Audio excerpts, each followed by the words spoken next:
श्री आदिशक्ती तुळजा भवानी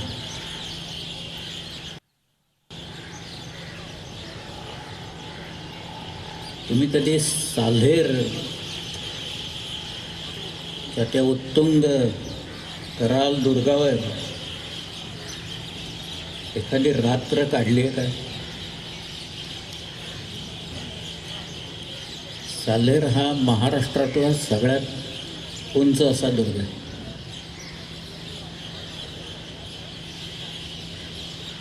5,000 फुटाच्या पेक्षा वरची जी काही शिखरं आहेत, एकूण 3 शिखरं आहेत समुद्रसपाटीपासून 5,000 फुटाच्या वर उंची असलेली. त्यातलं कळसूबाई हे सगळ्यात उंच शिखर आहे, त्याची उंची 5,400 फूट आहे. दुसरा आहे साल्हेर, त्याची उंची 5,150 फूट आहे. आणि तिसऱ्या डोंगराचं नाव हे केवळ मराठी मंडळीच देऊ शकतील असं ते नाव आहे. त्याचं नाव आहे घनचक्कर डोंगर. अशी 3 शिखरे आहेत. त्यातला साल्हेर हा एक विलक्षण दुर्ग आहे. विलक्षण अशासाठी आहे की त्याच्यावर जायच्या ज्या वाटा आहेत, त्या पायऱ्या आहेत, त्याला जिने आहेत, ते सगळे कातळात कोरलेले आहेत, बांधलेले नाही आहेत. महाराष्ट्रात कोरीव काम भरपूर आहे. सह्याद्रीचा अंतर्याम हा किती मृदू आहे आणि बाहेरून तो किती कठोर दिसतो, याची कल्पना आपण जर का एखाद्या लेणीत गेलो तर आपल्याला येऊ शकेल. मग त्याच्यात कारलं आहे, त्याच्यात भाजं आहे, कान्हेरी आहे. जुन्नर हा भाग आहे, हा सगळा कोरून काढलेला आहे. जुन्नरच्या भोवती अनेक लेणी आहेत. किंबहुना शिवनेरी हा जो किल्ला आहे की ज्या किल्ल्यावर शिवाजी महाराजांचा जन्म झाला,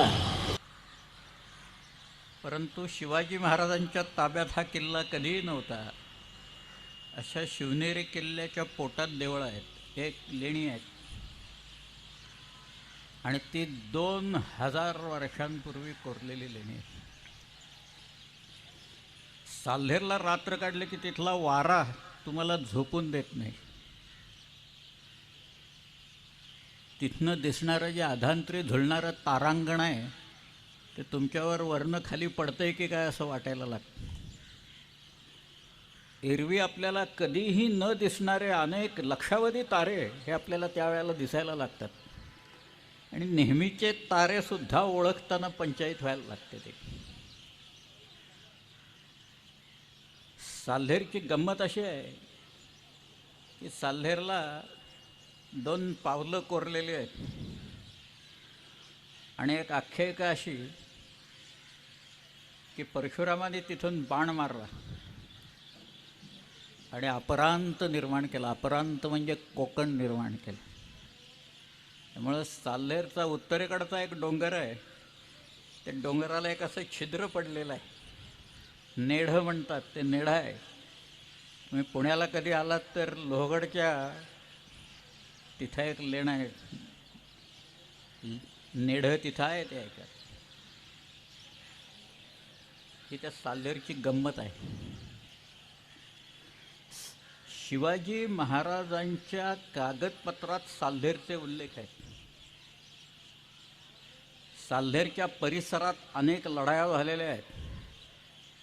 शिवाजी राजांचा एक मित्र, अतिशय जवळचा मित्र, लहानपणापासून असलेला, त्याचं नाव सूर्यराव काकडे, हा त्या साल्हेरच्या लढाईत पडलेला आहे तिथे, साल्हेरच्या पायथ्याशी. त्यामुळं साल्हेरहून दिसणारं जे दृश्य आहे, समोर मांगी आणि तुंगी नावाची शिखरं आहेत. तिथं एक किल्ला आहे. खरं म्हणजे 2 किल्ले आहेत तिथं त्या रांगेत. एकाचं नाव आहे तांबोळ्या आणि दुसऱ्याचं नाव आहे नाहवा उर्फ रतनगड. महाराष्ट्रात रतनगड आणि भैरवगड नावाचे अनेक किल्ले आहेत. त्यातला रतनगड उर्फ नाहवा याचा उल्लेख स्वतः शिवाजीराजांनी एका पत्रात केलेला आहे. व्यंकोजी राजांना पाठवलेल्या एका पत्रात शिवाजीराजांनी नाहवा म्हणजे सामान्य दुर्ग नव्हे असं म्हटलेलं आहे. ते इतका तो उत्तुंगन बलाढ्य असा किल्ला उत्तरेतल्या महाराष्ट्राच्या उत्तरेत.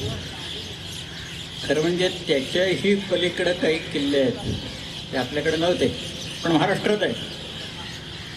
कुणी अक्राणी महाल या नावाचा किल्ला ऐकला आहे. छोटे छोटे किल्ले आहेत पण अक्राणी नावाचा डोंगरी किल्ला आहे.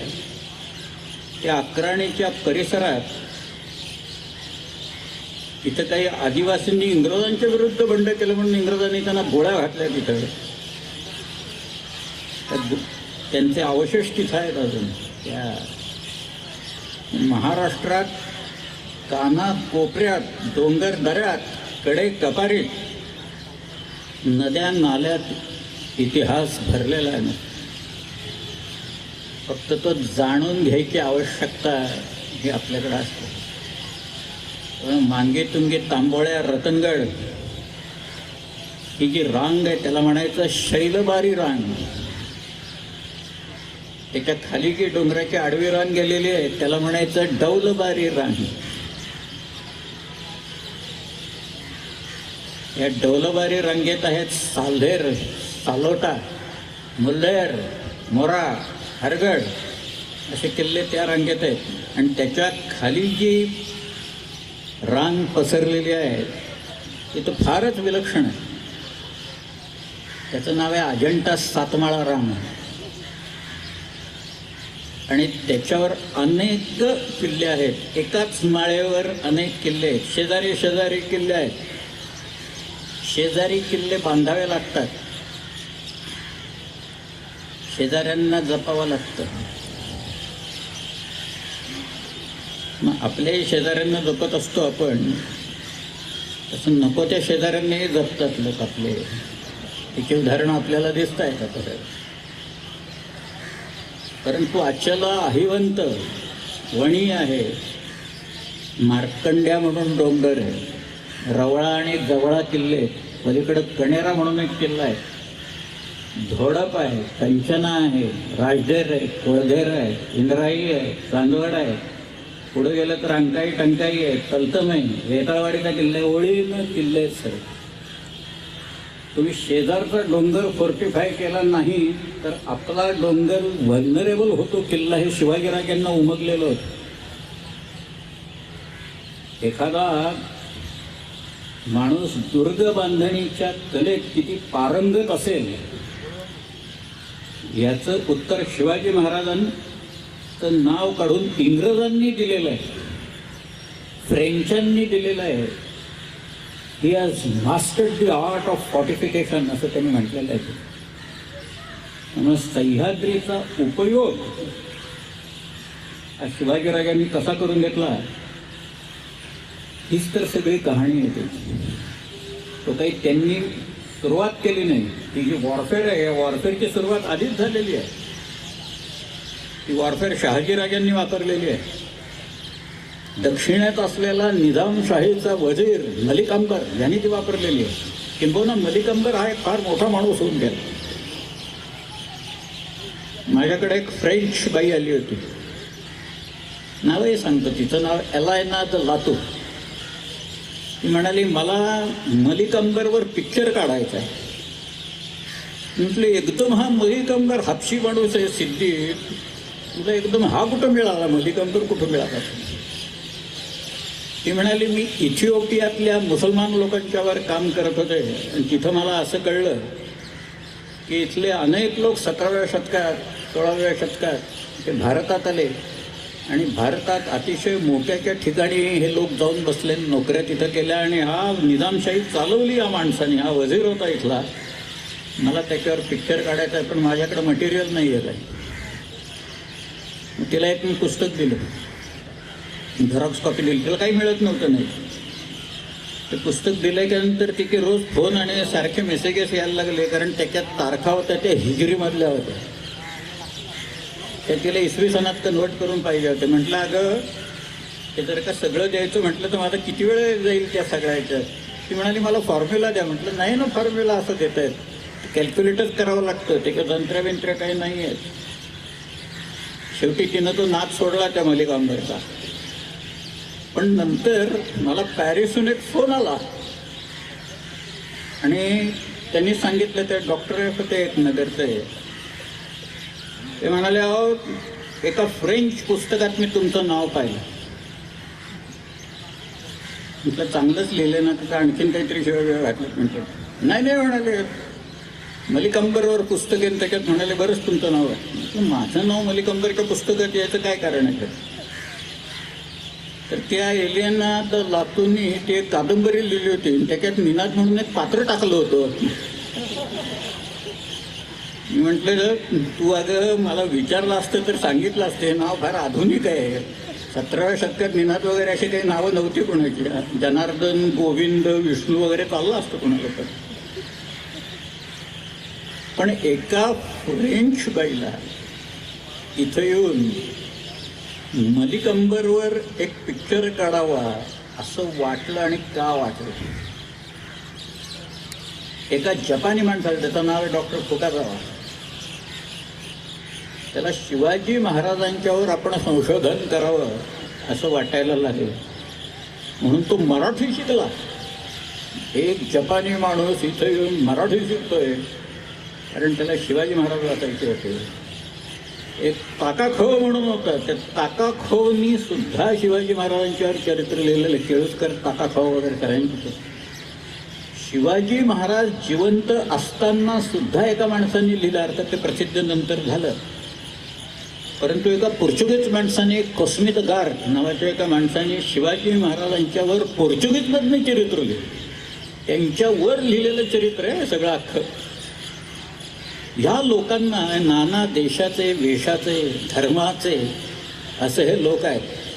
आणि त्यांना ही प्रेरणा व्हावी की शिवाजी महाराजांच्यावर आपण इथं लिहावं. त्याचं कारण असं आहे की गोव्याचे जे पोर्चुगीज होते किंवा सुरतेचे इंग्रज होते, तिथं डच होते, वेंगुर्ल्याला डच होते, राजापूरला फ्रेंच होते, इंग्रज होते. ईस्टर्न कोस्टवर तर डॅनिश लोक होते, डिंगमार लोक होते तिथं. या सगळ्या लोकांनी शिवाजी महाराजांच्या बद्दल त्याच वेळेला काही ना काहीतरी लिहून ठेवलेलं आहे. विशेषतः वॉरफेअर्स आत्ताच्या ज्या आहेत त्यातल्या गेरिला वॉरफेअरचं, एक गेरिला वॉरफेअरबद्दल शिवाजी महाराज यांचं नाव या लोकांनी तिथं दिलं. उदाहरण म्हणून मी एक गोष्ट सांगतो की सह्याद्रीचा उपयोग कसा करून घेतला शिवाजी महाराजांनी, ही काही पद्धत तिथं रुजवली त्यांनी. त्याचे जनक कोण असतील आपल्याला कल्पना नाही. परंतु सह्याद्री सोडून ते फारसे कुठे लांब गेले, डोंगर सोडून गेले नाहीत बघा. फार आग्र्याला आपले भेटायला गेले होते, पण जसं एखादं वासरू गाईला सोडून जात नाही, आईला सोडून जात नाही, तत्वत शिवाजी राजे या त्या सगळ्या डोंगराच्या आसपास राहिले सगळे. व्हिएतनाम हा एक छोटा देश आहे आणि व्हिएतनाम एक अमेरिकेशी प्रदीर्घ लढाई खेळला. म्हणजे एक छोटा देश अमेरिकेच्या सारख्या बलाढ्य देशाची एक प्रदीर्घ अशी लढाई त्यांनी केली. किती अमेरिकन सोल्जर्स मारले गेले असतील. अमेरिकेने सर्व प्रयोग केले. त्यांची जे काही प्रयोगशाळा होती शस्त्रास्त्रांची, अगदी केमिकल नेपाम बॉम्ब्सपासून त्यांनी सगळं वापरलं. हे लोक काही बदले नाहीत कोणी मात्र. त्यांचा जो मुख्य होता हो ची मिन्ह, या हो ची मिन्ह एकदा दिल्लीत आला आणि दिल्लीत त्याला प्लॅनिंग कमिशनचं काम बघायचं होतं. त्याला मोहन धारिया दिलेले होते बरोबर. मोहन धारियानं पाठवलं, तुम्ही सांगा. तर मोहन धारियाने ते प्लॅनिंग कमिशनचं काम दाखवल्यावर मग तो म्हणाला आमच्याकडं गायी जगत नाहीत, पाणी पाऊस सारखा असतो, आम्ही तुमच्याकडनं एक 100 म्हशी विकत घेतो. आपल्या लोकांनी त्याला एक 500 म्हशी बक्षीस दिल्या, तिकडे घेऊन गेला. असं चाललेलं असताना त्यांनी मोहन धर्यांना विचारलं की भारत एवढा मोठा देश आहे, तुम्ही भारताच्या कुठल्या कानाकोपऱ्यातनं आलात? मोहन धर्या म्हणाले, आमच्याकडे शिवाजी महाराज होऊन गेले. त्यांचा राज्याभिषेक ज्या दुर्गावर झाला त्या रायगड किल्ल्याच्या जवळ असलेल्या नातं या नावाच्या गावातनं मी आलेलो आहे. तेव्हा होचिमिन त्यांना असं म्हणाला की अमेरिकेशी आम्ही ही प्रदीर्घ लढाई दिली, त्यावेळेला जगातल्या उत्तमोत्तम जनरल्सच्या स्ट्रॅटेजीज आणि टॅक्टिक्सचा आम्ही अभ्यास केलेला होता आणि आम्ही त्यावेळेला शिवाजी महाराजांच्या घरेला वॉरफेअरचा अभ्यास केलेला, आम्हाला शिवाजी महाराज माहिती आहेत. आश्चर्य आहे. पण शिवाजी राजांनी ही जी पद्धत रुजवली इथं, त्याचं बाळकडू ते लहानपणापासूनच त्यांना मिळालेलं आहे. एक ग्रंथ आहे, संस्कृतमधला ग्रंथ आहे तो.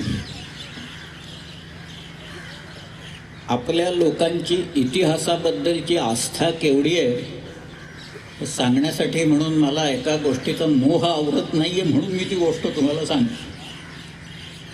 या कल्याणला एक व्यापारी होते, यांचं नाव स म दिवेकर.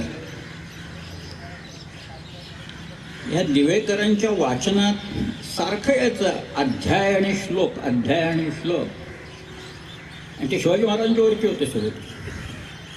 त्यामुळे काहीतरी काव्य असलं पाहिजे, काहीतरी एक ग्रंथ संस्कृतमधनं असला पाहिजे की याच्यात शिवाजी महाराजांचं नाव आणि त्यांच्यावर रचलेला कुठेतरी ग्रंथ आहे. म्हणून या दिवेकरांनी आपले जे दफ्तरखाने आहेत त्या दफ्तरखान्यात सगळीकडं पत्र पाठवलं की तुमच्याकडे काही पोचा आहेत का, तुमच्याकडे हस्तलिखित मॅन्युस्क्रिप्ट्स आहेत का, तुमच्याकडे काही प्रसिद्ध काही केलेलं आहे का, असा काही ग्रंथ उपलब्ध आहे का. 90% लोकांनी उत्तरच पाठवली नाही. उरलेल्यांनी सांगितलं आमच्याकडे नाही आहे. पण दिवेकर हा गप्प बसणारा माणूस नव्हता. दिवेकर सामान्य माणूस नव्हता. दिवेकरांनी जगभर पत्र पाठवली, जर्मनीत पाठवली, फ्रान्समध्ये पाठवली, इटालीमध्ये पाठवली, ब्रिटनला पाठवली. आणि आश्चर्य म्हणजे जर्मनीमध्ये लिप्झिगला जर्मन ओरिएंटल रिसर्च इन्स्टिट्यूटमधनं एक पत्र आलं. ते म्हणाले आमच्याकडं कॅटलॉग्स आहेत, संस्कृत ग्रंथांचे कॅटलॉग्स आहेत, मॅन्युस्क्रिप्टचे कॅटलॉग्स आहेत. त्याच्यात तुम्ही सांगताय ना तो ग्रंथ अमुक अमुक नंबर खाली अमुक अमुक लोकेशनला सरस्वती महाल पुस्तकालय तंजावरमध्ये आहे. दिवेकर तिथं गेले आणि दिवेकरांनी सांगितल्यावर मग त्या तमिळ माणसाने अशी धूळ झटकत एक ग्रंथ काढला, ते शिवभारत, चरितम शिवराजस्य भरतस्य व भारतम असं म्हटलंय त्यांनी. ते निधेवास्कर म्हणजे कवींद्र परमानंद गोविंद नेवास्कर यांनी तो रचलेला तर शिवाजीराजे जिवंत असताना रचलेला आहे. एवढंच नव्हे, शिवाजी राजांच्या सांगण्यावरून रचलेला ग्रंथ. मी जे काही पराक्रम केले ते सांगा म्हणून. त्याच्यात त्यांनी शिवाजी महाराजांचं एक बालपण दिले शिवनेरीचं.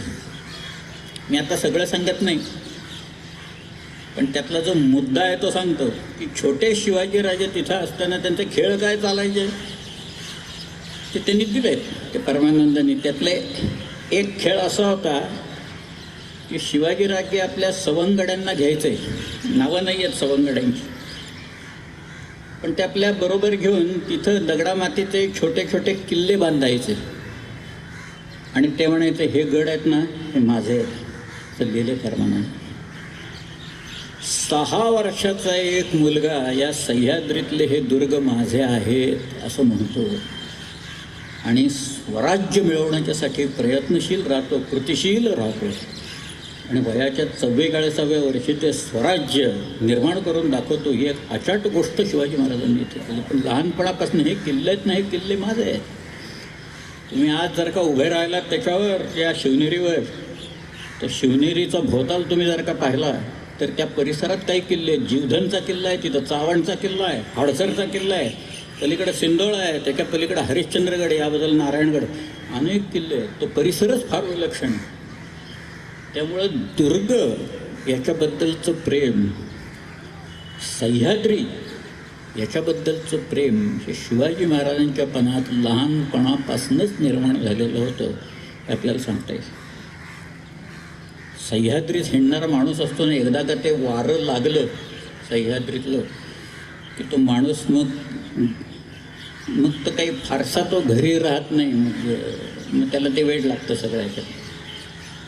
फक्त सह्याद्रीत जाणं, त्याच्यात सगळ्यात पहिला जो मोठा किल्ला असतो ना, एक गड आहे, अवघड गड आहे, सगळ्यात अवघड गड आहे. तो एकदा तुम्ही पार केलात की मग तुम्ही सह्याद्रीत हिंडायला मोकळे झालात. त्या गडाचं नाव आहे उंबरगड, म्हणजे घराचा उंबरा आपल्या ह्याच्यात.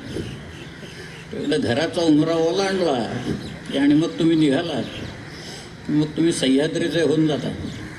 सह्याद्री हळूहळू ओळख पटवायला सांगतो. आणि मग सह्याद्री तुमच्या कानात तो जो वारा असतो ना, तो वारा काही मंत्र सांगतो.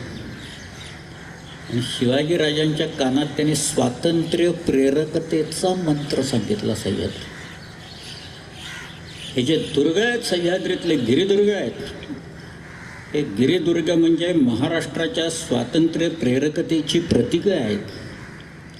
आणि त्यांचं दर्शन महाराष्ट्राच्या स्वातंत्र्य प्रेरकतेचं पूजन आहे असं म्हटलं तर काहीही वावगं ठरणार नाही.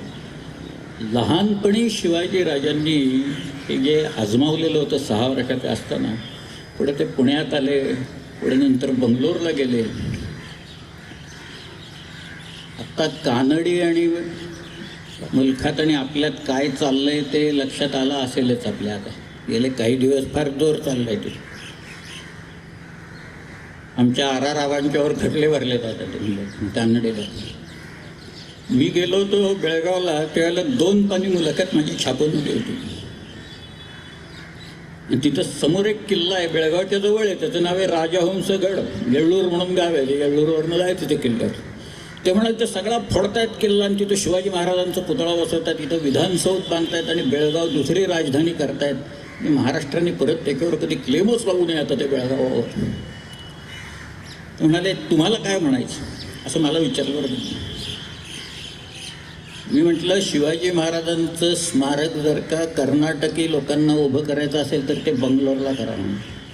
कारण बंगलोर आमच्या ताब्यात होतं, बंगलोर शहाजीराजांच्या ताब्यात होतं.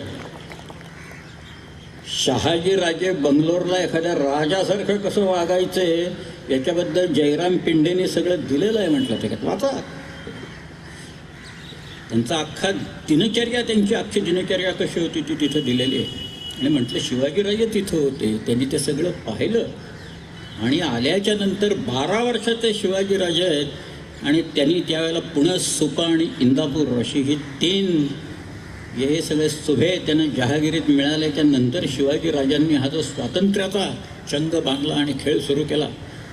आणि मग त्याच्यात एक एक किल्ले ते घेत गेले, एक एक किल्ले बळकट करत गेले आणि काही किल्ले नवीन बांधत गेले. किल्ला बांधणे हे साधं काम नाही, अगदी साधं काम नाही. एक दगड नुसतं बसवायचं तिथं तर तो घडवायला लागतो. दगड कुठल्या तरी खाणीतनं काढावा लागतो आधी तिथे. महाराष्ट्रात दगडाची कमतरता नाही ही एक चांगली गोष्ट आहे त्याच्यातली. परंतु तो घडवावा तर लागतो, बसवावा तर तिथं लागतो, न्यावा तर लागतो, ट्रान्सपोर्टेशन लागतं ना. राजगड ही त्यांची पहिली राजधानी की जिथे शिवाजीराजे 24 वर्ष राहिले. त्या सह्याद्रीचं एक उत्तुंग शिखर आहे राजगड. म्हणजे 24 वर्ष शिवाजीराजांनी राजगडावर काढली. त्या राजगडाच्या 3 माच्या, सुवेळा, संजीवनी आणि पद्मावती, आणि त्याचा तो बालेकिल्ला हे अतर्क्य आहे. त्याचं वर्णन करणं शक्य नाही आहे त्या सगळ्याचं. तिथं जाऊन अनुभवच घेतला पाहिजे त्या सगळ्या. पण मी एक साधा हिशोब केला. म्हटलं आपल्याकडं हा जो दगड आहे सगळा सह्याद्रीतला त्याला डेक्कन ट्रॅप्स म्हणतात किंवा बॅसॉल्ट म्हणतात. म्हटलं याची स्पेसिफिक ग्रॅव्हिटी किती आहे बाबा म्हणून आमचे जिओलॉजिस्ट आहेत त्यांना विचारलं. ते म्हणाले 2.7 आहे. म्हटलं ठीक आहे आपण ॲव्हरेज काढू, अगदी 1.7 धरू आणि राजगडाला लागलेला दगड साधारण किती आहे याचा आपण एक हिशोब काढू. म्हणून मी एक साधा सोपा कमीत कमी म्हटलं अंदाज करायचा, जास्ती करायचा नाही, कमीत कमी एवढा तरी दगड लागलेला आहे बघा. किती दगड लागला असेल राजगडाला.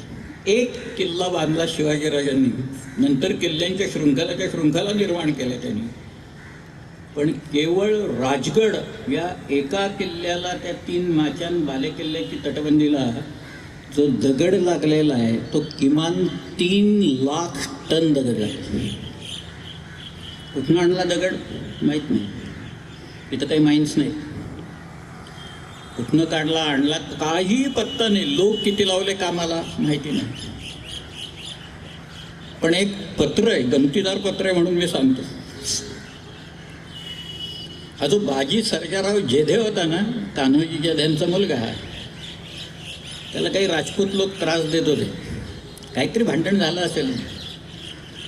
बरं, यांच्याकडे एक एकटा होता सर्जारावांच्याकडे, सगळ्यात मोठ्या एकटा म्हणजे आमचे शिवाजीराजे त्याच्या बाजूने होते सगळे.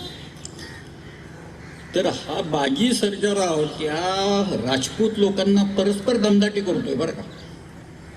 तो म्हणतोय तुम्ही माझं ऐकत नाही आहात आणि तुम्ही मला त्रास देताय, हे तुम्ही इथे माझी क्षमा मागितली नाही तर मी शिवाजी महाराजांना जाऊन सांगेन हे लोक असं असं करतात म्हणून. आणि मग महाराज काय करतील, महाराज तुम्हाला राजगडाला नेऊन धोंडे व्हायला लावतील असं लिहिले त्या कागदात. राजगडावर नेऊन धोंडे व्हायला लावणे ही एक शिक्षाच होती त्यावेळेची. असं एक काय ते बांधकाम कसं काय केलं, कड्याच्या टोकावरचं बांधकाम, 3-3 ओळींचं बांधकाम त्याच्यातलं अजूनही शिल्लक आहे. 350 वर्षानंतर पडलेलं नाही आहे.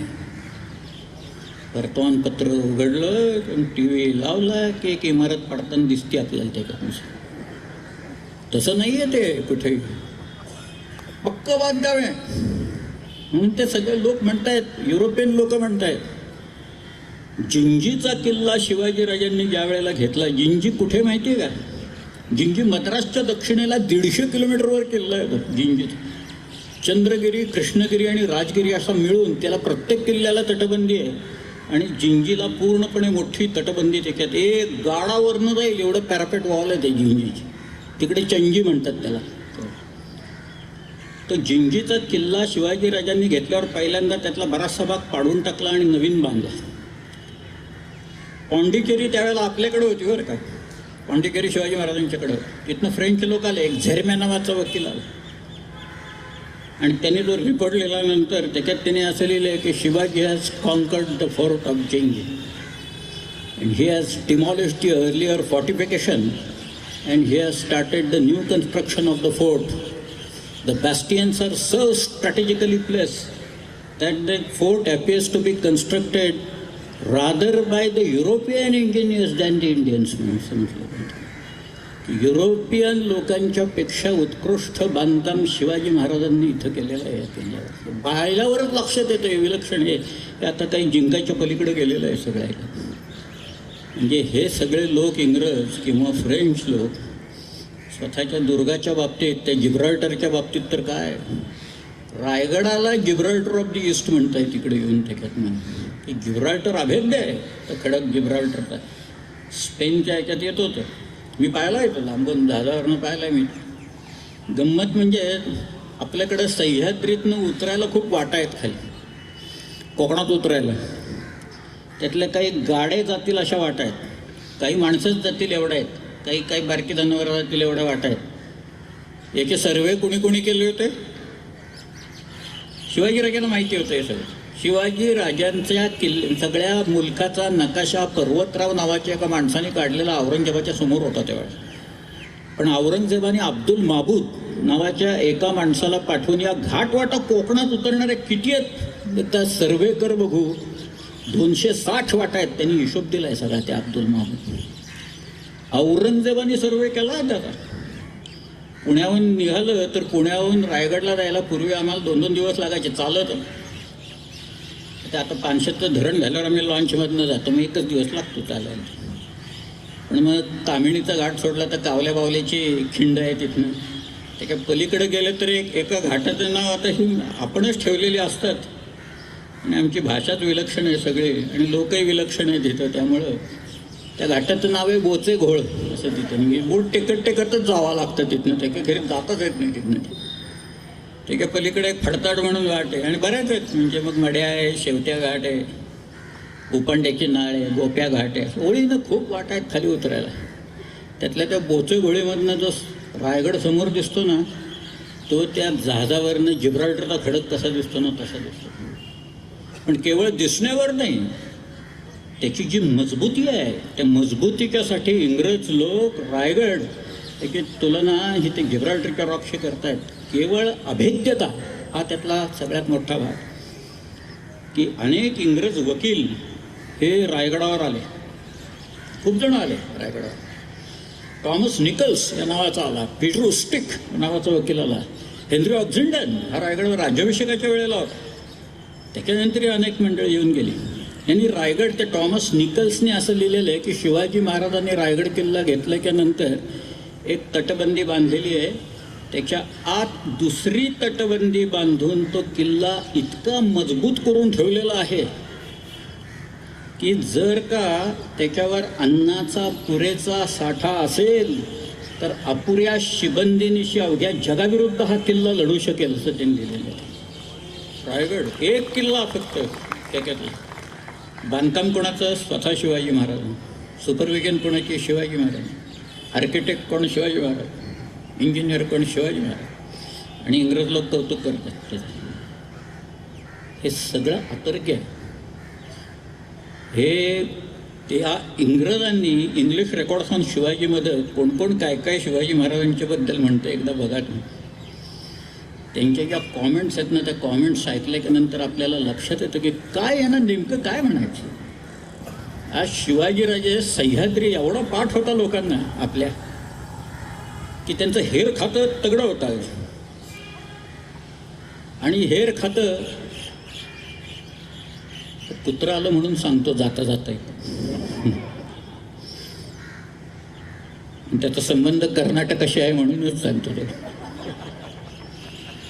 शिवाजीराजे दक्षिणेतून ज्या वेळेला परत येत होते त्यावेळेला हे जे धारवाड आहे ना, त्याच्याजवळ एक यादवाड नावाचं गाव आहे.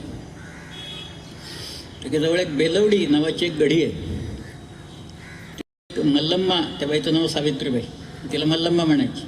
ते मल्लम्मा तिथं होती आणि तिचे लोक रात्री बाहेर पडायचे आणि शिवाजी महाराजांची घोडी पळव, कुठं काय पळव असं करत बसलेले असायचे.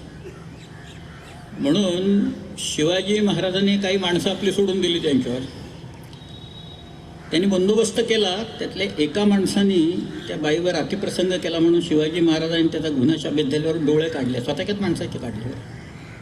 आणि मग या बाईचा तिला साडीचोळी देऊन पाठवून दिल्यानंतर तिनं 2 शिल्प कोरून घेतलेली आहेत.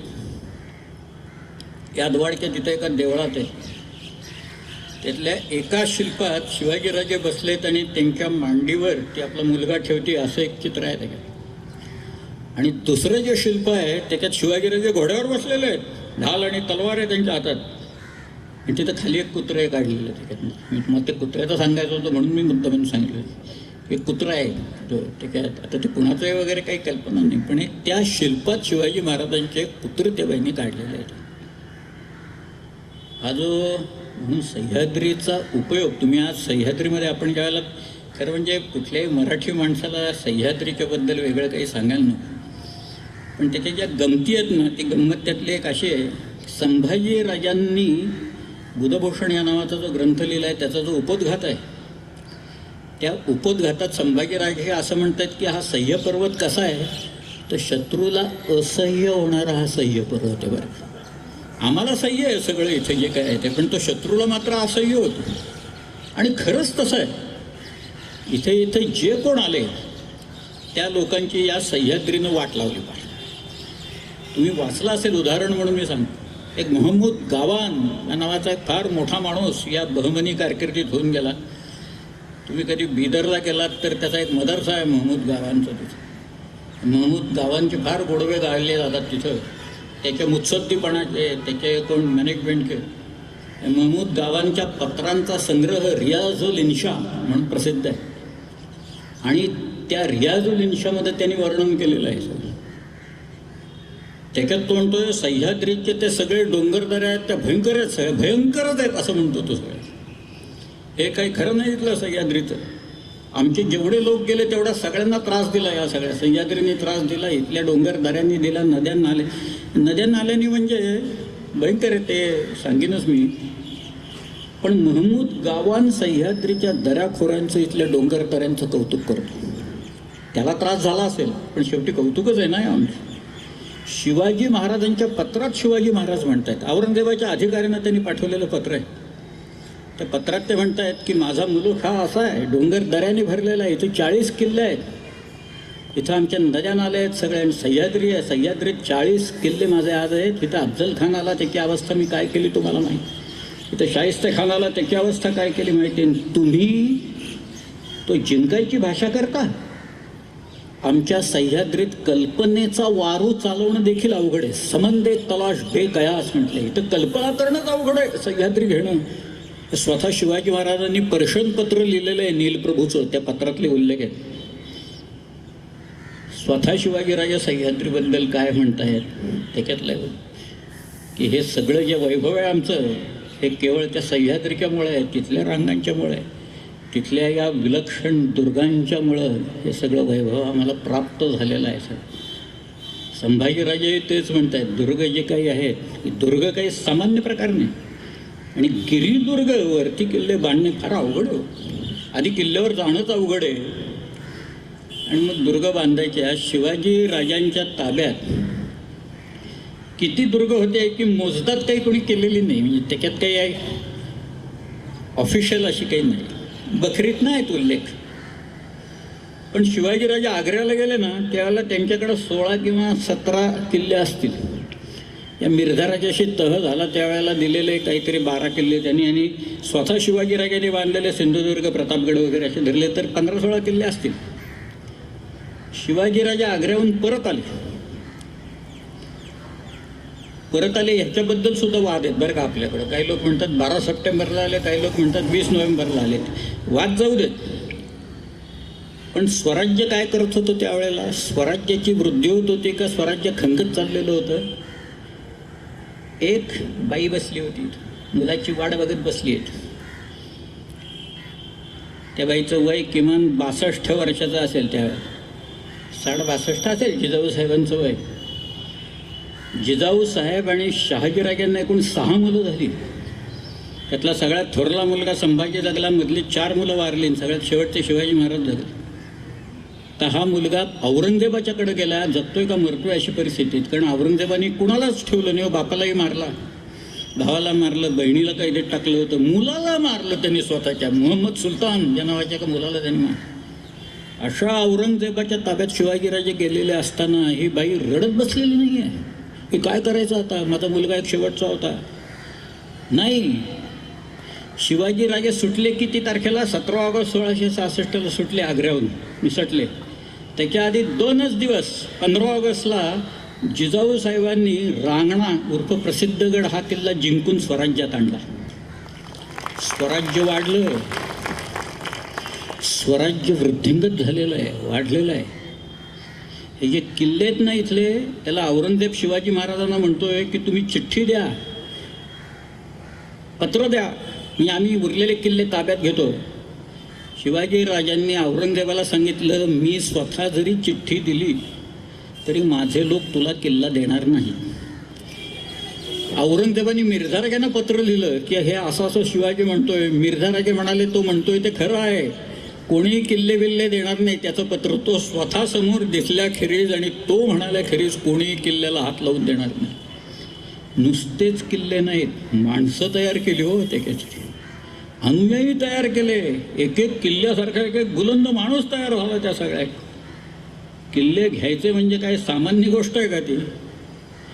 आज शहाजीराजांना ज्यावेळेला पकडलं ना अफजल खानाने, मुस्तफा खान, अफजल खान, बाजी घोरपडे यांनी शहाजीराजांना पकडलं आणि त्यांच्या सुटकेसाठी एकूण 3 किल्ले आदिलशाहीनं मागितले त्यांच्या. त्यातला एक होता बंगलोर, एक होता कंदर्पी तिसरा होता सिंहगड. 2 किल्ले संभाजीराजांनी म्हणजे शिवाजीराजांच्या थोरल्या भावाने देऊन टाकले. शिवाजीराजे वडिलांच्या सुटकेसाठी एक सिंहगड द्यायला तयार नव्हते. बघा, शिवाजीराजे म्हणाले माझे वडील ज्ञानी आहेत आणि ज्ञानी असून सुद्धा गाफील राहिले, मी देत नाही किल्ला. घाबरले लोक. ते म्हणतील शहाजीराजांच्या जीवावर बेतलंय सगळं तिकडून, तुम्ही आता किल्ला बिल्ला देत नाही म्हणता. मग त्यांना सोनू विश्वनाथ डबीर तिथे जे होते त्यांना सुवर्ण शर्मा म्हटलंय त्यांनी. ते सुवर्ण शर्माने म्हणजे सोनोपंतांनी त्यांना एक नीती सांगितली. ती त्या शिवभारतात आहे. प्रभुणा दुर्गमम दुर्गम प्रभुर्दुर्गेण दुर्गमा म्हणून तो सगळं सांगत जातो सगळं आहे. शेवटी त्यांनी शिवाजी महाराजांना पटवलं की किल्ले काय परत घेता येतील जिंकून. एक तर किल्ला जातोय, तुम्ही एक किल्ला देऊन टाका, आपण किल्ला परत जिंकून घेऊ शकू. पण वडील गेले तर मात्र परत आपल्याला वडील काही मिळणार नाही, तुम्ही देऊन टाका. शिवाजीराजांनी कसा बसा एक किल्ला दिला. त्या मिर्झा राजाला 23 किल्ले स्वराज्यातले काढून दिले. त्यावेळेला काय वाटलं असेल त्यांना, तुम्ही कल्पना करा. ह्या सगळ्या ज्या गोष्टी आहेत त्याच्यातला भावुकता मी म्हणत नाही, पण एखाद्या किल्ला घ्यायचा, आज किल्ल्यावर जायचं, ढाल तलवार घेऊन जायचं, रोपवेनं नाही जायचं, चालत जायचं, वरती लढाई करायची, किल्ला जिंकायचा आणि मग त्या किल्ल्याची व्यवस्था लावायची. याला फोर्ट मॅनेजमेंट असं म्हटलेलं आहे. ही नीती आहे शिवाजी महाराजांची. तुम्ही आज्ञापत्र काढून बघा. आज्ञापत्र म्हणजे शिवाजी महाराजांचा जो अमात्य आहे, रामचंद्रपंत अमात्य, अहो याने किती छत्रपती पाहिले रामचंद्रपंतांनी? 5 पाहिले. रामचंद्रपंत अमात्यांनी कोल्हापूरच्या संभाजीराजांना एक नीती सांगितली. कारण संभाजीराजे त्यांना असं म्हणाले की आमच्या शिवाजीराजांनी, थोरल्या कैलासवासी स्वामींनी हे गडावरूनच निर्माण केलं, नूतन सृष्टीच निर्माण केली. ती कशी केली आणि काय केलं त्यांनी आम्हाला सांगा सगळं. त्याच्यात एक दुर्गांवर प्रकरण आहे.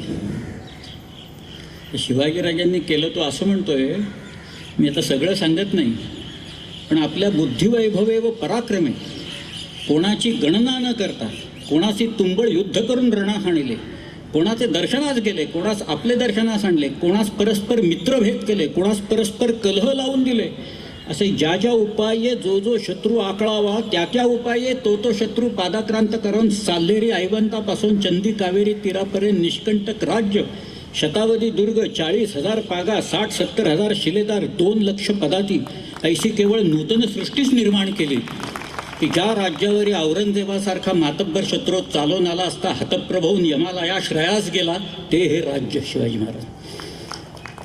हे सामान्य राज्य नाही आहे. एवढं सगळं करावं लागतं, उद्योग करावे लागतात, उद्योगशील असावं लागतं.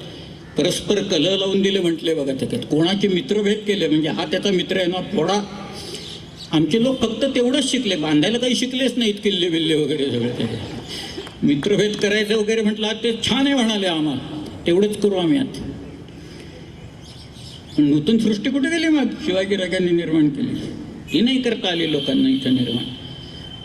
पण हे जे केलं त्याच्यात दुर्गांचं एक प्रकरण आहे, दुर्गवर्ग. त्याच्यात तो रामचंद्रपंत असं म्हणतो, आणि तो फार भारी आहे माणूस.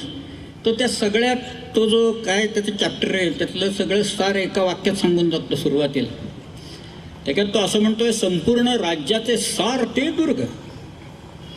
दुर्ग नसता परचक्रे ताच प्रजा भग्नवून देश उद्ध्वस्त होतो.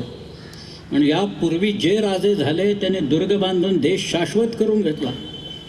दुर्ग म्हणजे खजिना, दुर्ग म्हणजे सैन्याचं बळ, दुर्ग म्हणजे सैन्याचं मूळ, दुर्ग म्हणजे राज्यलक्ष्मी, दुर्ग म्हणजे सुखनिद्रागार, दुर्ग म्हणजे प्राण संरक्षण असं म्हटलंय. आणि तो असं म्हणतोय की इथे जे ठेवायचे लोक आहेत किल्ल्यांवर, मग ते काही जावईन मेहुणे वगैरे असल्याने आणून ठेवायचे कोणी तिथे.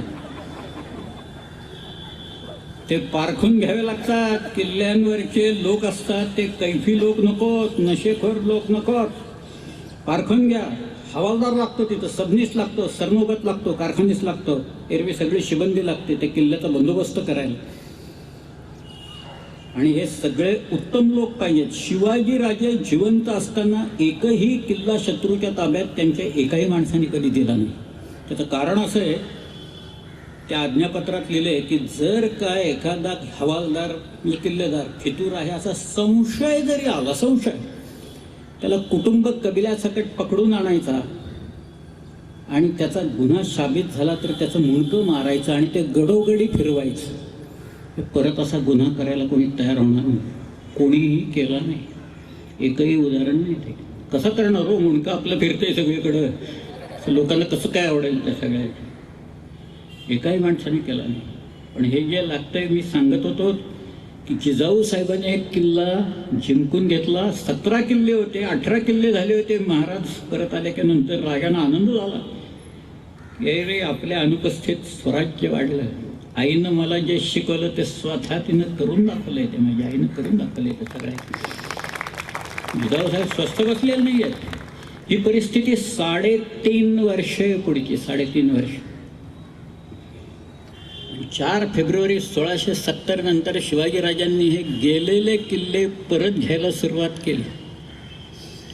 आणि पुढच्या 8च वर्षात शिवाजी महाराजांच्याकडं किती किल्ले असतील अशी आपली कल्पना आहे. हे 17 आणि 18 किल्ले होते, ते 70 ते 78 पर्यंत शिवाजी महाराजांच्या ताब्यात साल्हेरपासून जिंजीपर्यंत 260 किल्ले होते.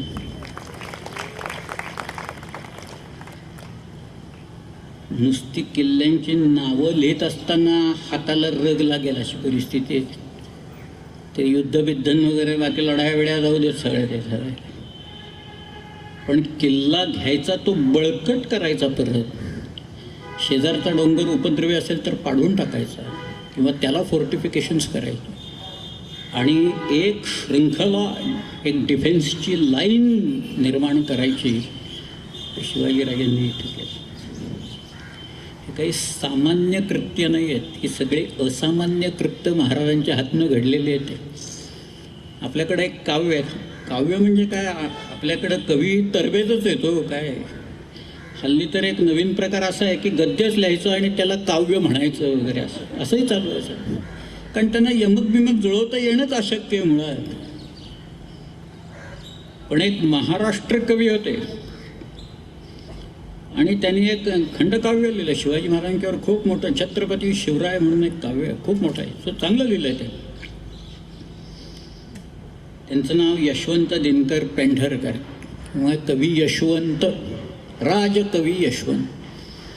त्यांनी एक अशी कल्पना मांडली की एक बाहेरचा कोणीतरी पांथस्थ इथं आलेला आहे, म्हणजे महाराष्ट्राबाहेरचा आहे, आणि तो एका शिखरावर उभा आहे, कुठल्या तरी अशा सह्याद्री मंडळाच्या या एका शिखरावर उभा आहे.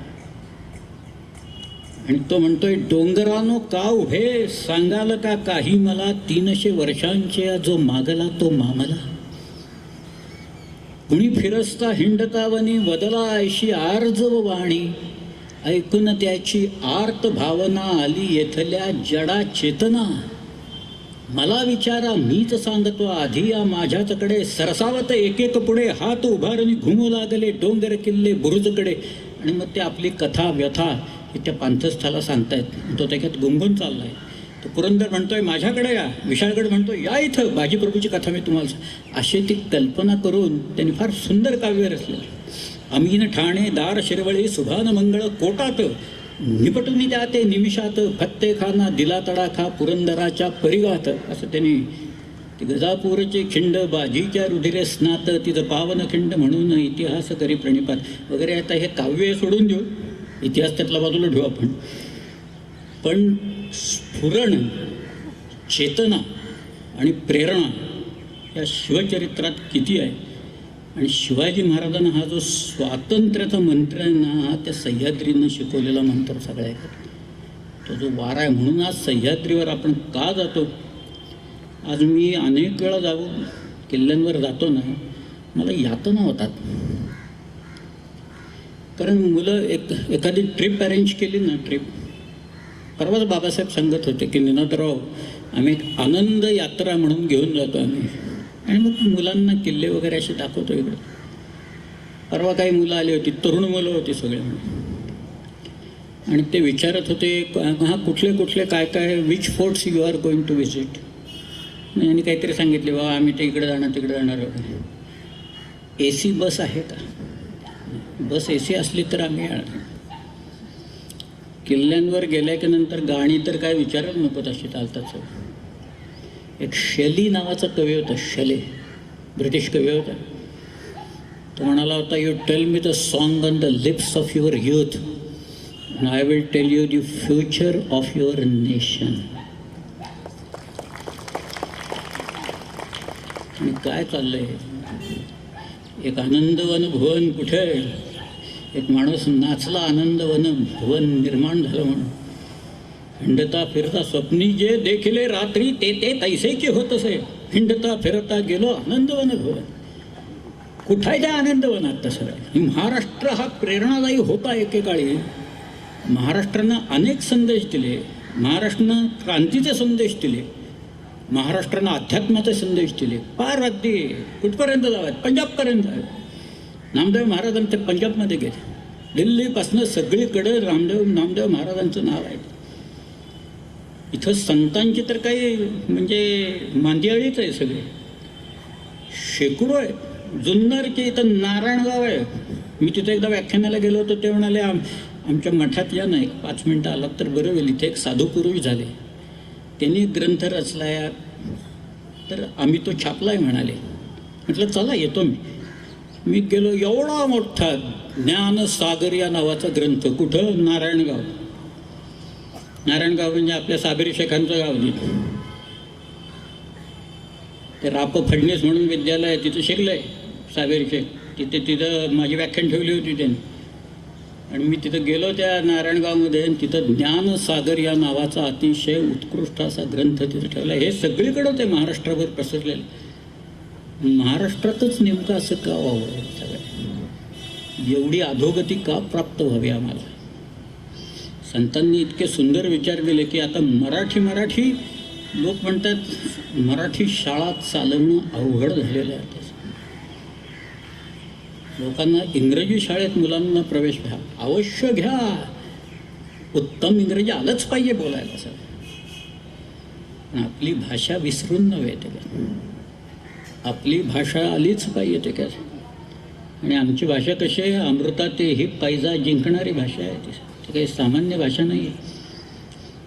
इथं भारतात पहिला जो इंग्रज आला त्याचं नाव टॉमस स्टेफेन. टॉमस स्टेफेन गोव्यात होता. त्यांनी बायबलचं मराठी भाषांतर केलं, अनुवाद केलं. त्याला त्यांनी ख्रिस्त पुराण असं नाव दिलं. बरं, फक्त मी मराठीत का करतोय मराठीत याची कारणं दिली आहेत त्यांनी. ती सुद्धा इंग्रजी पद्धतीने चोरलेलीच आहेत बरं का त्यांनी. त्याचं योग वशिष्ठमधली ज्ञानदेवांची चोरलेली आहेत त्यांनी सगळे. पण ते फार सुंदर आहे. ज्ञानदेवांनी मुळात लिहिलेलं.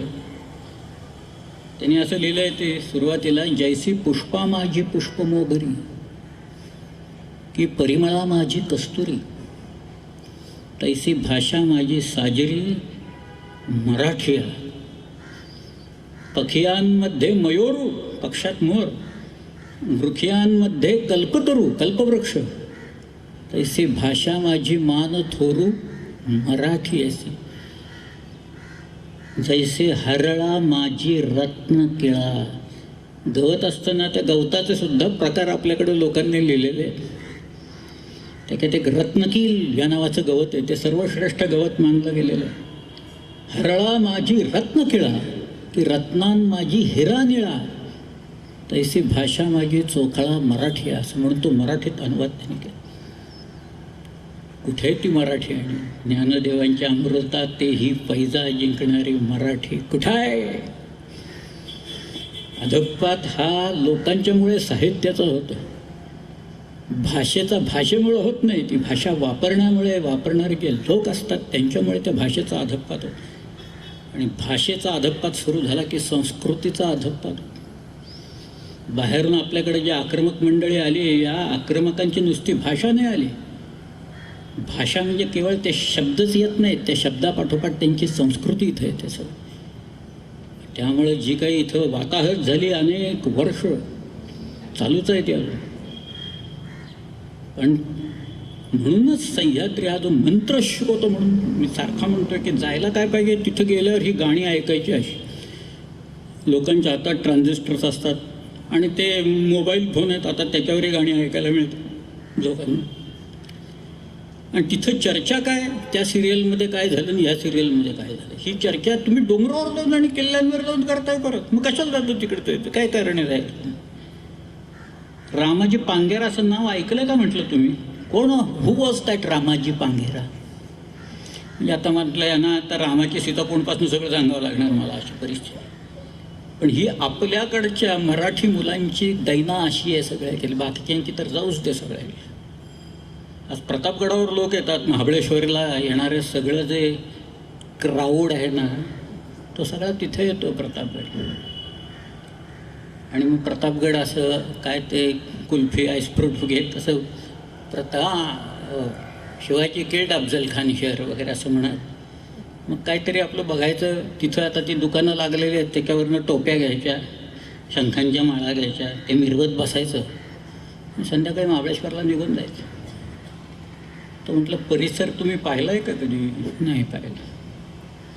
शिवाजी महाराजांनी हा किल्ला हेरला आणि बांधला हे माहिती आहे का म्हटलं? ते काय का बांधला तिथं त्यांनी? शिवाजी महाराजांनी हा किल्ला का बांधला तिथं? आणि शिवाजी महाराज कसे आले मुळात इथं? काय रंजक कहाणी. एखाद्या माणसाचं धैर्य किती असतं ना. सह्याद्रीत हिंडत असताना एक गोष्ट पाहिजे, मनाचा तोल कधी सुटता कामा नये. तो एकदा केला की सह्याद्रीत ढकलून देतो लोकांना खाली, हजार फूट ढकलतो. आधी खाली मग लगेच वर, नंतर लोक कायमचे निघून जातात सगळे. पण शिवाजी राजांनी मोऱ्यांची जावळी ज्या वेळेला घेतली त्यावेळेला महाबळेश्वरावरनं निसणीची वाट म्हणून एक ते एल्फिन्स्टन पॉईंटच्या तिथं, मी मुद्दामूनच एल्फिन्स्टन पॉईंट असं म्हटलं कारण पांगळा म्हटलं असतं तर कळलं नसतं कोणाला. तर बघा आता मढी महाल असं म्हटलं तर कळणार आहे का कोणाला? नाही कळणार. आर्थर सीट असं म्हटलं तर कळेल, हा या वी नो आर्थर सीट. पण त्या पांगळ्याच्या इथनं म्हणजे एल्फिन्स्टन पॉईंटच्या तिथनं खाली अक्षरशः त्या डोंगराच्या धारेवर अशा खोबणी केलेल्या आहेत, निश्रेणी. निश्रेणी म्हणजे शिडी. ती शिडी किती वाट आहे, आणि त्या निश्रेणीमधनं म्हणजे एक सैन्य अर्ध मोऱ्यांचं त्यांनी रडतुंडीच्या घाटात काढून दिलं. आणि स्वतः शिवाजी महाराज त्या निसणीनं जिथं खाली पाहिलं की डोळे गरगरायला लागतात, पाय कापायला लागतात, अशा वाटेवरनं 2000 लोक घेऊन शिवाजीराजा खाली जावळीवर चालून आले. सह्याद्री त्यांच्यावर प्रेम करणाऱ्या लोकांना हे शिकवतो, ताकद देतो, मनाची उभारी देतो, पायात ताकद देतो. म्हणजे शिवाजी महाराजांना त्यांनी दिली आणि त्यांनी सांगितलं आणि खुणावलं, बांध इथं किल्ला बांध. प्रतापगड बांधला. एकदाच उपयोग प्रतापगडचा अफजल खानाला महाराज, बाकी काही फारसं काही झाल्याचं दिसत नाही मला. ते शिवाजीराजांनी ती आष्ठायुध भवानी तिथं आणून ठेवली.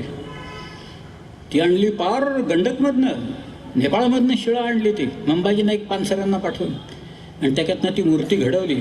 आमची दैवत ही सगळी अशीच रांगडी आहेत. तुम्ही कधी दसऱ्याला त्या जेजुरीला गेलाय का? तर सगळा भंडारा तिथं रात्रभर त्या कराय पठारावरनं ती पालखी येते. त्या पालखीचा खांद्यावर नुसती धरली ना, या आधीच 15-20 लोक धरून असतात त्याला. आपण नुसता खांदा दिलं तर आपण खाली बसू इतकं ते वजन असतं सगळं, इतकं ते जड आहे सगळं प्रकरण. त्याच्यात ते मांजर सुंब्याके तिथनं ती पालखी वरती चढवायची म्हटलं तर इतका त्रास असतो. म्हणजे सगळे लोक चढवतात ती पालखी. त्या पालखीच्या समोर मुरळ्या असतात आपल्याकडे, तिथं सगळे वाघ्यान मुरळी आहेत. त्या मुरळ्या सोले म्हणत चाललेले असतात, कुठल्या तरी टिपेच्या आवाजाला गात असतात आणि पिवळा भंडारा उधळत असतात. सगळीकडं पिवळवून जातं फार. आणि तिथं तो धनगरांचा तो मल्हारी मार्तंड बसलेला आहे. काय त्याचे सगळं जे आहे ना, सह्याद्री म्हणजे वीररस, दुसरं काहीच नाही. ते वीररस तिथं गेल्याच्या नंतर एकच रस. शृंगाराला इथं थारा नाही, इथं फक्त एकच रस निर्माण होऊ शकतो, तो म्हणजे वीररस निर्माण होऊ शकतो. आणि तो शिकवतो ते वीररसाची इंजेक्शन देतो तुम्हाला तो ते. त्यामुळे मग लोक जायला लागतात, प्रेरणा घेऊन जायला लागतात ते. तुम्हाला आश्चर्य वाटेल पण एक गंमत सांगतो मी. पुण्याला मराठा लाईट इन्फंट्रीचं एक छोटंसं युनिट आहे. तिथला एक कमांडिंग ऑफिसर होता, त्याचा मला एकदा फोन आला. तो म्हणाला आमच्याकडे काही मुलं आहेत, त्यांना आम्ही ट्रेनिंग दिले शस्त्र कशी चालवायची, फार AK-47 AK-56 वगैरे काही ते सगळं ते शिकलेत. पण त्यांना तुम्ही काहीतरी शिवाजी महाराजांच्याबद्दल सांगा, म्हणजे कारण त्यांनी कुणी रक्तच पाहिलेलं नाही म्हणाले आज तर. त्यातले एकानं एकही माणूस मारला नाही म्हणाले. तिथं जायचं तर समोर माणसं उभी राहिले तर यांचे हात कापायला लागतील अशी परिस्थिती. तुम्ही काहीतरी सांगा तिथं जाऊन. मग मी गेलो, मी खरं पाहिले 19, 20, 22 वर्षाची पोरं सगळी बसले. त्या मुलांना मी म्हटलं, अरे बाबा तुम्ही ते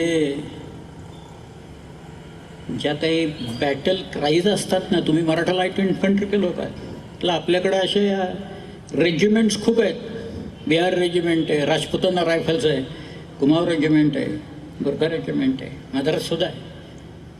म्हटलं यांची जे बॅटल क्राईज आहेत, बॅटल क्राईज म्हणजे युद्ध गर्जना आहेत, की त्या गर्जना दिल्याच्या नंतर तुमचं मन तुमच्या मनगटाला त्या हातातलं शस्त्र शत्रूवर चालण्याची शक्ती प्रेरणा देत, अशासाठी त्या असतात. रणवाद्य असतात वाजायला लागणारे. आमची वाद्य अशीच आहे, ढोल वेल मर्फे ताशे संबळ.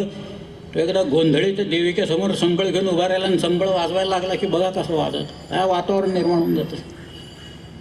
म्हटलं ह्या ज्या युद्धगर्जना आहेत त्याच्यात कुणाची जय आंबे असे, कुणाची जो बोले सो निहाल सत श्री अकाल अशी, कुणाची एकलिंगजी की जय म्हणून आहे. बिहार रेजिमेंटची तर बजरंगबली की जय अशी त्याची घोषणा. या सगळ्या युद्धगर्जना कुठल्या तरी देवाच्या किंवा देवीच्या नावाने दिलेल्या घोषणा आहे. फक्त मराठा लाईट इन्फंट्रीची घोषणा आहे की बोल श्री छत्रपती शिवाजी महाराज की जय, अशी एका मनुष्याचं नाव. म्हटलं तुम्ही आम्ही त्यांचे वारस आहोत, तुम्ही आता LOCवर चाललाय. शिवाजी महाराजांचा हात त्या अफजल खानाला मारताना यत्किंचितही थरथरला नाही, मुळीच थरथरला नाही. एवढा मोठा आवाढव्य देह त्यांच्या समोर असताना हा माणूस घाबरला नाही. ते शिवाजीराजांनी अफजल खान मारला तिथं, स्वास्थ्य मारला. तुम्ही त्यांचे पायी का, एवढं लक्षात ठेवा जाताना. हे मी एक गोष्ट ह्याला सांगितली फलटणला माझं भाषण संपल्याच्यानंतर एक सयाजी लावण म्हणून एक ग्रस्त आले मला भेटायला. मला म्हणाले ही पहिल्यांदा निळातराव ही घोषणा कुठे दिली तुम्हाला माहिती आहे का? मला नाही. ते म्हणाले अहो 1941 सेकंड वर्ल्ड वॉरच्या वेळेला आफ्रिकेमध्ये आत्ताचा जो इथिओपिया आहे त्यावेळेला त्याला ॲबिसिनिया म्हणायचे, त्याच्यावरती एक छोटा देश आहे त्याचं नाव आहे एरिट्रिया. एरिट्रियामध्ये केरेन नावाचा एक प्रांत आहे आणि तिथं अशा डोंगराच्या सगळ्या रेंजेस आल्या आहेत. कॅमेरूनची अशी एक रेंज येते, ते केरेनची रेंज आहे आणि त्या डोंगरावर एक किल्ला होता. त्या किल्ल्याचं नाव आहे डोलोगोरोडॉक. तो किल्ला होता इटालियन लोकांच्या ताब्यात. आता आपला आणि इटलीचं काय संबंध खरं म्हणजे अलीकडे जुळलं आहे, परंतु त्यावेळेला इटालियन्स लोक तिथं होते किल्ल्यात आणि ब्रिटिश लोक मारा करत होते खालून, ब्रिटिशांना किल्ला घेता येत नव्हता. या ब्रिटिश तुकडेत एक श्रीरंग लावण म्हणून सुभेदार होते. ते श्रीरंग लावण या ब्रिटिश ऑफिसरना जाऊन म्हणाले तुम्ही आम्हाला शिवाजी महाराजांचं नाव घेऊन हा किल्ल्यावर चालून जायची परवानगी द्या, आम्ही घेतो किल्ला. इंग्रज लोक शिवाजी महाराजांचं नाव काढून देत नव्हते आपल्या लोकांना, कारण ते इंग्रज घाबरायचे एवढे की शिवाजी महाराजांचं नाव काढलं की परत आपल्या विरुद्ध तलवारी वापरतील सगळे इथून. पण त्यांना किल्ला घेण्याशी मतलब होता. त्यांनी सांगितलं घ्या म्हणून. आपले लोक रात्रीच गेले त्याच्यावर. रात्री त्यांनी हल्ला केला. इटालियनवरनं तुफान फायरिंग करत असताना आपल्या लोकांनी डोलोगोरोडचा किल्ला जिंकून घेतला. बोल श्री छत्रपती शिवाजी महाराज की जय असं म्हणत म्हणत जिंकून घेतला. आणि त्याच्यानंतर मराठा लाईट इन्फंट्रीनं हा बॅटल क्राय ऑफिशियल केला, हर हर महादेवच्या ऐवजीनंतर. ही प्रेरणा आहे. ही केवळ सह्याद्रीतच नाही, पण सह्याद्रीत तुम्ही नांदल्याच्या नंतर जगातल्या कुठल्याही डोंगरावर तुम्ही जाऊ शकाल आणि नाचू शकाल. त्या डोंगरावर किती अवघड असू दे. पुण्यात आमच्या एक मुलगी आहे कृष्णा पाटील म्हणून. ही कृष्णा पाटीलनं एव्हरेस्ट, एक शेर्पा होता आप्पा शेर्पा, तिघे तो बऱ्याच वेळा गेला होता एव्हरेस्ट, त्याला शेर्पाच चांगला मिळाला म्हणून. पण ती मुलगी एकटी त्या शेर्पाच्या बरोबर एव्हरेस्टवर गेली, खाली आली. शेवटी एव्हरेस्टवर जायचं ही कल्पनासुद्धा तुम्हाला कुठं स्फुरते तर तुम्हाला सह्याद्रीवर स्फुरते. ते सह्याद्री मंडळ हे असं आहे सगळं. इथलं वैभव जळत चाललेलं आहे, इथलं वैभव पडत चाललेलं आहे, इथले किल्ले नष्ट होत चाललेले आहेत. शाळेच्या ट्रिपा येतात आणि दगड फेकायला लागतात सगळ्यात नाही एक एक एक. शिवाजी महाराजांच्या ती जे रायगडावरची जी मेघडंबरी आहे ना, मेघडंबरीला माळा लावलेल्या होत्या पूर्वी. नाशकाच्या कडची कुठली तरी एक शाळा आली आणि ते शिक्षकाने सांगितले, ए काढा रे पोरानं. ते पोराने माळा उडून काढल्या, मणी गुल केले सगळ्याचे. आपण किल्ल्यांवर कशाला जातो हे शिक्षकांनाच माहीत नसेल तर त्या पोरांना काय कळणार आता सगळं. तर रायगडाची ही दुर्दशा आहे, राजगडाची दुर्दशा आहे. ह्या दोन शिवाजी महाराजांच्या राजधान्या होत्या.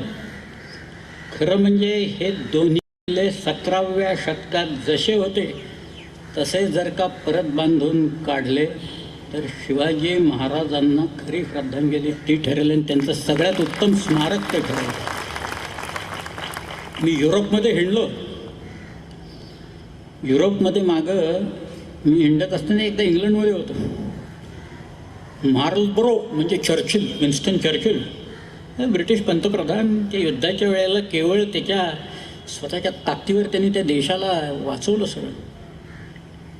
आणि मी आपलं गमतीनं ते आमच्या मित्राला तिथं म्हटलं, काय रे बाबा तो विन्स्टन चर्चिल एवढा तुमचा मोठा माणूस झाला आणि तो ट्रॅफल्गर स्क्वेअरमध्ये विन्स्टन चर्चिलचा पुतळा नाही, असं कसं म्हणे. तर आमच्या पुण्यात शिवाजी महाराजांचे 7 पुतळे आहेत आश्वर. आणि प्रकाश कोणाच्याही डोक्यात पडत नाही अजून. त्यातनं काही शिकलेत का लोक 7 पुतळे केलेत, पण शिकलेत का काही नाही. आज बाबासाहेबांच्या 17 आवृत्त्या निघाल्या शिवचरित्राच्या. ते म्हणाले, निनादराव हे काय विरोधाभास आहे हो, माझ्या आवृत्त्या खपत आहेत, भाषणाला लोक येत आहेत, गर्दी आहे. आपण काय करमणूक म्हणून करतो का भाषण? सगळं कशासाठी आपण भाषण करतो? आणि तर 7 पुतळे आहेत म्हणाले आश्वारोड. परवा इंडियामध्ये एक बसला अजून एक. काय शिकायचं लोकांनी? काही नाही. काय शिकले लोक? त्यांनी तर तुम्ही दिल्लीत काय चाललंय प्रकरण आता पाहताय ना तुम्ही. काय इथेही होत आहेत महाराष्ट्रात अशी आहे. एकदा शिवाजीराजांनी 15व्या वर्षी उदाहरण घालून दिलंय ना की बदअमल झाला आणि त्याचा गुन्हा साबित झाला तर हातपाय तोडायची शिक्षा त्यांनी 15व्या वर्षी दिलेली होती. त्यांच्या महाराष्ट्रात ह्या होऊ शकतं आता ही परिस्थिती. बाबासाहेब म्हणाले असं आहे. मी ते या माणसाला विचारलं, का रे तुमच्याकडे काय नाही पुतळे बितळे? चर्चिलचा पुतळा का नाही? तो टाळत होता. शेवटी तो चिडला. तो नंतर म्हणाला, mister Bedekar, Churchill is in our blood. Churchill आमच्या रक्तात आहे म्हणाला. आम्हाला हे असले देखावे तुमच्यासारखे उभे करायची गरज नाही म्हणाल. कारण आम्ही ते बाळगतो, त्याचे गुण जे काय आहेत ते गुण आम्ही बाळगतो. चर्चिल हा सदैव आमच्या मनात असतो. मार्गारेट थॅचर आत्ता वारली, आयर्न लेडी म्हणायचे त्याला. एक थॅचरिझम या नावाचा एक नवीनच कॉन्सेप्ट मार्गारेट थॅचरच्या नावाने लोकांनी केलेलं. ती ज्या वेळेला आली राज्यावर ती म्हणाली, माझी ड्युटी आहे ही फक्त गव्हर्न करायची, टू रन द गव्हर्नमेंट, ही माझी ड्युटी आहे. इंडस्ट्रियलिस्ट काय करतात काय नाही, कोणाशी कोलॅबरेशन करतात वगैरे काय नाही. त्यांना ज्या फॅसिलिटीज पाहिजे असतील त्या फॅसिलिटीज मी देईन. त्यांना धंदा करू दे, मी सरकार चालवेन. इकडं धंद्यात लुडबुड करणार नाही, त्यांच्याकडनं मी पैसे घेणार नाही. इंग्रज इथं होते 150 वर्ष. इंग्रजांच्याकडनं काय शिकलो आम्ही? सकाळ संध्याकाळ दारू पिणे हे शिकलो त्याच्यात. चहा पिणे, सकाळी उठलं की चहा लागतोच आम्हाला, हे इंग्रजांच्या सवयी सगळ्या. डिसिप्लिन कोणी शिकलं का हो त्याच्यात? शिस्त कोणी शिकलं का? का सगळाच बेशिस्त कारभार सगळा ऐकून का? जे शिकायला पाहिजे ते आपण शिकत नाही, जे शिकायला नको तेवढेच गुण आपण फक्त हे घेतो. हे सगळं जे असतं ना, हे त्या डोंगरावर गेल्यावर तो वारा विसरायला लावतो सगळ्या, आणि मग तो इतिहास आपल्याला आठवायला लागतो. मला आठवत आहे, बाळ कोल्हटकर होते आपल्याकडे. बाळ कोल्हटकरांनी किती नाटकं सुंदर लिहिली आहे, की एक जंत्री काढावी लागेल. 15-20 नाटकं आहेत. बाळ कोल्हटकरांनी कुठंतरी एकदा भूषणाचं काव्य वाचलं, आणि ते काव्य वाचल्यावर बाळ कोल्हटकर वेडे झाले. पुढे त्यांनी त्याच्यावर एक नाटक लिहिलं बाळ कोल्हटकरांनी. ते नाटक आहे, त्याचं नाव आहे शिवराय कविभूषण. आणि त्या नाटकात तो जो भूषण नावाचा कवी, शिवाजीराजा आग्र्याहून निसटल्यानंतर इतके लोक आले इथं, त्याच्यात हा भूषणही आला, रायगडावर राहिले.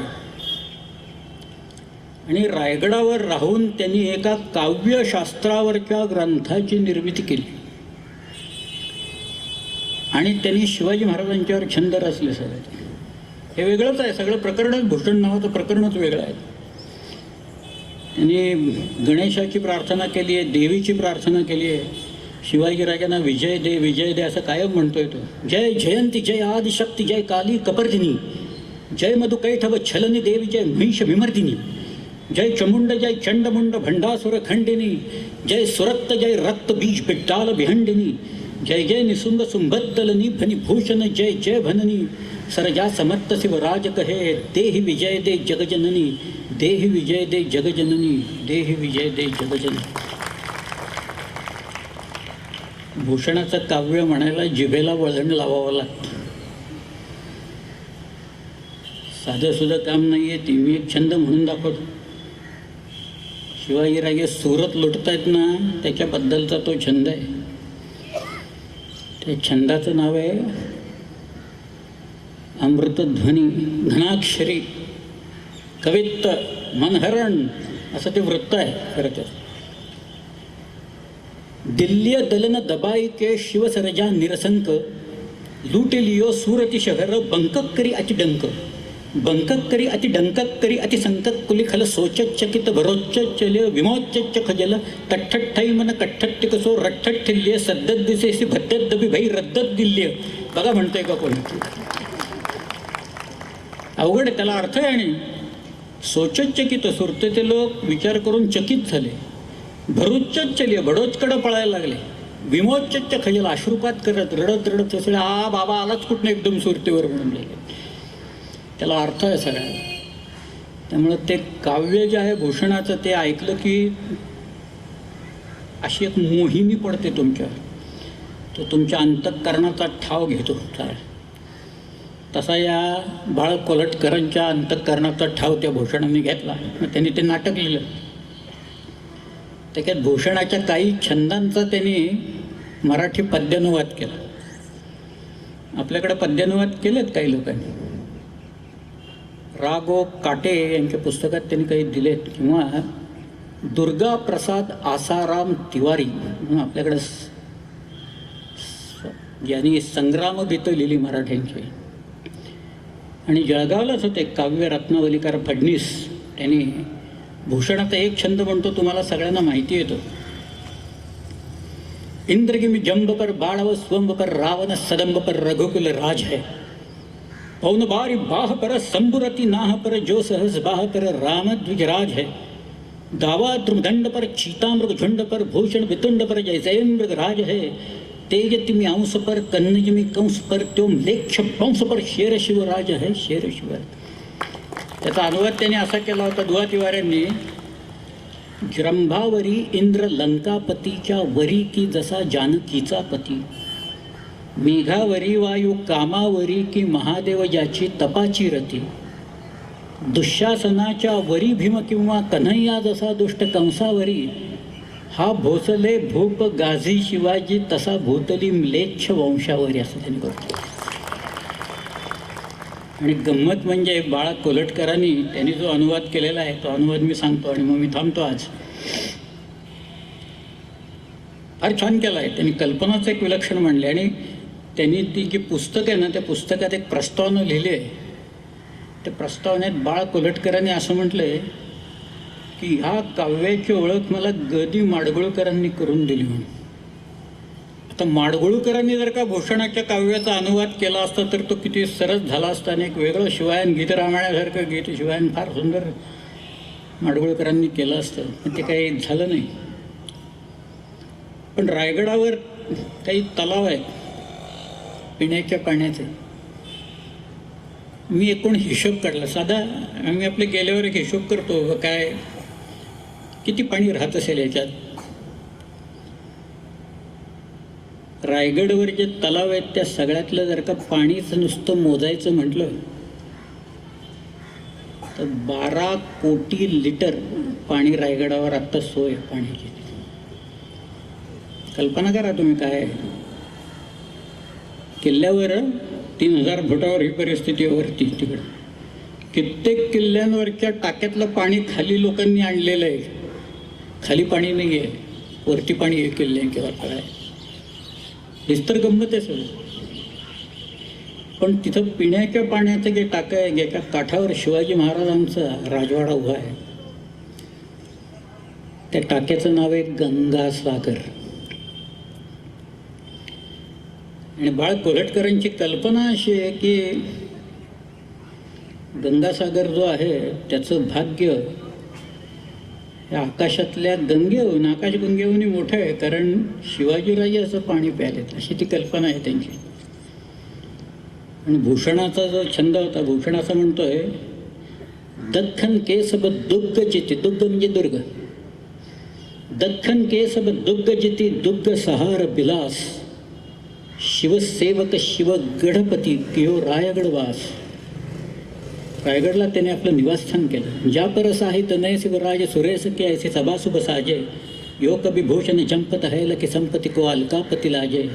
ज्यामध्ये 3 लोक को दीपती ऐसो बडोगड राज विराजे वारी पतालसी माच मही अमरावती की छबी ऊपर झाजा. अमरावतीची छबी आहे सगळी असं ते वर्णन केलं आहे. पण ह्यांनी जे केलं आहे ते बाळ कोलटकर असं म्हणतायत जटा बांधुनी नटली धरणी. जटा बांधुनी नटली धरणी विशाल पलाश वृक्षांच्या लता तरुंना बिलगुनी डुलती नाच चालतो छायेचा. कुठे बांधल्या जलाशयावर जिना शोभतो दगडांचा विहार चाले त्या पाण्यावर चक्रवाक कधी हंसांचा. कोठे चंदन कुठे चमेली गंध दरवळे चाफ्याचा लवंग वेली कुठे वेलची लक्षण पुरतो संख्येचा. चंद्रमुखींच्या सवेच जेव्हा चंद्र उगवतो पूर्वेचा असे वाटते कमल फुलांनी जन्म घेतला आजच उदरी गंगेच्या. वरती गंगा आकाशगंगा, खाली सागर तो गंगासागर. वरती गंगा खाली सागर, वरती तारे येथे कमळे, वरचे तारे खाली येती प्रतिबिंबांना रूपे पडती. म्हणून म्हणतो भूषण हे की आकाशाच्या गंगेहूनही गंगासागर भाग्याचा असं तिने म्हटलं. खरं म्हणजे मी इथं थांबणार होतो पण तरी एक काय थांबण्यासारखं खरं म्हणजे काही नाहीच आहे, इतकं सांगण्यासारखं आहे सगळं. तरी पण एक गंमत म्हणून सांगतो. अफजल खानाला शिवाजीराजांनी मारला ना 10 नोव्हेंबर 1659 आणि पुढच्या 18 दिवसात विशाळगडपर्यंत त्यांनी मुलूक घेऊन तिच्यात पन्हाळाही घेतला. महाराजांना ज्या वेळेला पहिल्यांदा शिवाजी महाराज पन्हाळ्यावर आले त्यांना कळलं पन्हाळा घेतला म्हटल्यावर शिवाजीराजांना राहावे ना. पन्हाळ्यावर संध्याकाळची वेळ होती. लोकांनी सांगितलं महाराज आत्ताच तुम्ही आलाय, आराम करा जरा. चांगलं गेस्ट हाऊस आहे आपलं, सर्किट हाऊस आहे इथं, व्यवस्था करतो. शिवाजीराजे म्हणाले नाही नाही हे शिलाहार भोजांची राजधानी इथं दुसऱ्या भोजांनी बांधलेला हा किल्ला आहे. आणि मला किल्ला बघायचा आहे, आत्ताच बघायचा आहे. तिथली इमारती कशा, तिथली पाण्याची टाकी कशी, ते तलाव कसे, ती देवालयं कशी, ते धान्य साठवण्याच्या कोठ्या कशा, सगळं मला बघायचं आहे. म्हणून लोकांनी पलिते पेटवले, हिलाल मशाली पेटवल्या. आणि त्या मशालींच्या उजेडात शिवाजीराजे रात्रभर तो पन्हाळा किल्ला बघत राहिले. किल्ल्यांच्यावर इतकं प्रेम करणारा माणूस काही दुसरा झाला नाही. सह्याद्रीतनं हिंडणार, रात्रभर किल्ला, झोप नाही, काय नाही, काय नाही. ते मला किल्ला बघायचा आहे म्हणाले. पहिला पर्णाला पर्वत कसा आहे तो बघायचा. आणि मग शिवाजीराजांनी तिथं जे सोमालय नावाचं राजा दुसरा भोज शिलाहार यांनी बांधलेला जो तलाव आहे, त्याच्या काठावर जी चाफ्याची झाडं आहेत, त्यातल्या 1,00,000 चाफ्याच्या फुलांचा अभिषेक त्यांनी तिथल्या सोमेश्वराला शिवाजी महाराजांनी केला. तुम्हाला अशासाठी सांगतोय की भूषणाचा एक छंद आहे. मला ते काय भूषणच पाठ आहे अख्खं. काय काय संधी मिळते त्याच्यात. रामदेव बाबांना मी सांगितल्यावर बाबा इतके खुश झाले, ते तर सारखे बोलत आहेत मला तिकडे या. मी एकदा आग्र्याला शिवाजी महाराजांचा पुतळा बसवला ना अश्वारूढ. विलासराव होते त्यावेळेला, विलासराव आले होते. विलासराव आपले त्यावेळेला मुख्यमंत्री होते. आणि फार सुंदर पुतळा होता. बाबासाहेबांच्या त्या नाटकाचा प्रयोग झाला. आणि त्याच्यानंतर ते सगळे अरेंज करणारे एक स्वरूपचंद गोयल म्हणून होते. त्यांना बाबूजी म्हणायचे. ते बाबूजी माझ्याकडे आले. मला म्हणाले, बेडेकर साहब, हम आपको विनती करते. काय? ते म्हणाले, उद्या आम्ही आग्र्याच्या किल्ल्यात, जिथं शिवाजी महाराज आणि औरंगजेबाची भेट झाली, त्या किल्ल्यात वीररसावरच्या कवींचं एक संमेलन ठेवलेलं आहे. तर तुम्ही तिथं येऊन भूषणाचे एक असा छंद म्हणाल का?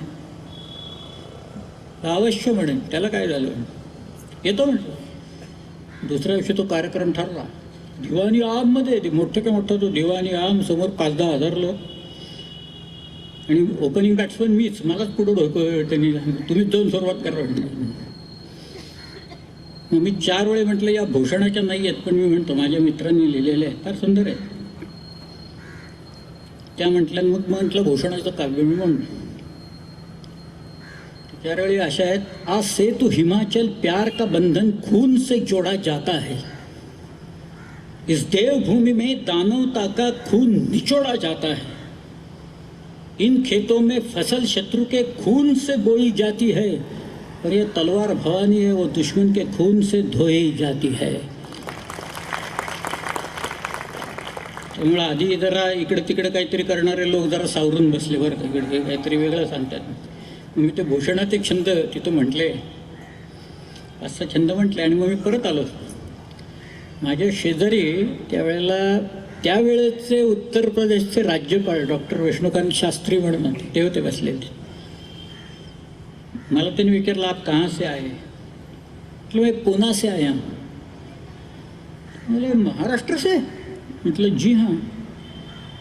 बोले यकीन नहीं होता कोई महाराष्ट्र से यहाँ आए और भूषण जी के छंद हमें ही सुनवाए. म्हटलं आप करो यकीन. त्याच्यात मी एक छंद म्हटला, तर त्याचा अर्थ काय आहे? तर ती भाषा ब्रज आहे. मी जिथं होतो ती सगळी ब्रजभूमीच आहे. श्रीकृष्णाची सगळी भूमी, श्रीकृष्णाची भाषा. त्यामुळे त्या ब्रजभूमीत त्याच लोकांना मला अर्थ समजावून सांगावा लागला बरं का त्यावरती जी छंदांचा. पण त्यातला जो गंमत, त्यातला चाफ्याच्या फुलांच्या बद्दलचा एक छंद भूषणाचा असा आहे, फार सुंदर आहे. तो आधी म्हणून दाखवतो मी, मग त्याचा अर्थ सांगतो. कूरम कमल कम ध्वज है, कदम फुल गौर है, गुलाब राना केत की बिराज है.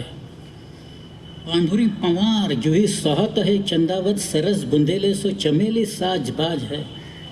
भूषण भनत मुच कुंबड़ गुजर है, बघेले बसंत सब कुसुम समाज है.